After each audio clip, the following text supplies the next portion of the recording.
Hi everyone. Let's hear the summary of the book The Other Side of Midnight by Sidney Sheldon. Set in between two world wars, Novel Page is born to a poor family in Marseille, France. Though she is led to believe she is better than everyone else, she is initially devoted to her father, who capitalizes on her beauty when she becomes of age, and forces her to be the mistress of Auguste Lanchon. August Lanchon is a well-off boutique owner. She comes to an epiphany that if she can control men, she can be powerful.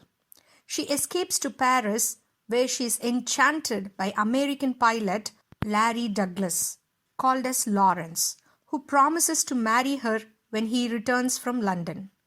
When he does not return, she develops pneumonia and is saved by Jewish medical intern Israel Katz, who selflessly helps her get back on her feet. Furious over Larry's betrayal, she aborts their unborn child in the most painful way and devotes the rest of her life planning revenge against him. Meanwhile, Larry returns to US and marries Catherine, though their relationship is strained after World War II, since Catherine feels like Larry returned as a different man. Novel uses the war to her advantage.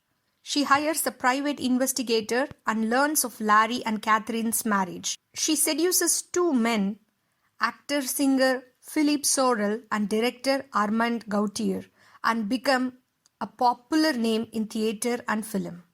At one point, she risks her plan to help Israel, the only man who has treated her with kindness, escape to Africa from the Nazis.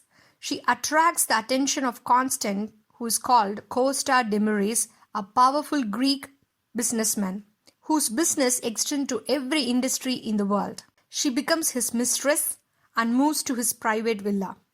She learns that Larry is having a difficult time adjusting to a regular life, and his aggressive pilot skills make him unsuited to a commercial airline setting, and convinces Demaris to hire him. Larry and Catherine move to Greece for his new job, and Noble discovers that Larry does not even remember her. She treats him poorly as an employee, pushing him to angrily do unlikely things to her when she humiliates him.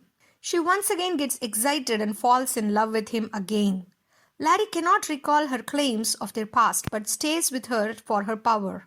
However, he becomes unsettled when his co-pilot and his mistress Helena, two people compromising his and Noble relationships, suddenly disappear.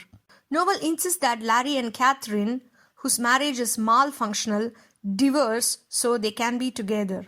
When Catherine constantly refuses and fails an attempted suicide, Noble plots to kill her.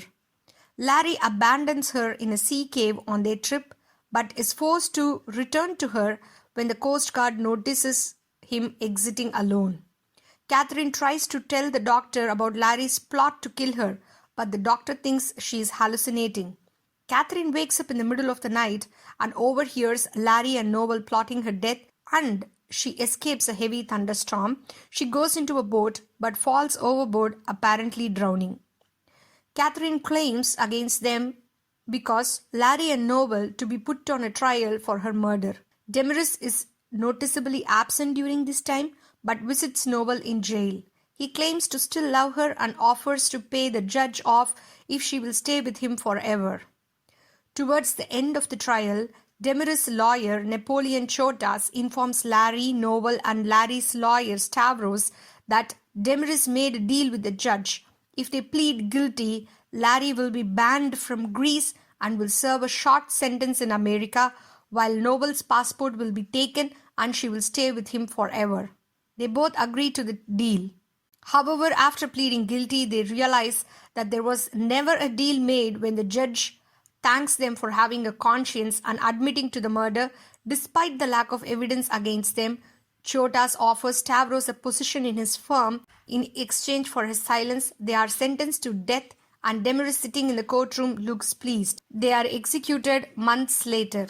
In the end, Demaris donates money to a convent near the sea, where a woman implied to be and where Catherine is kept, having been found on the shore.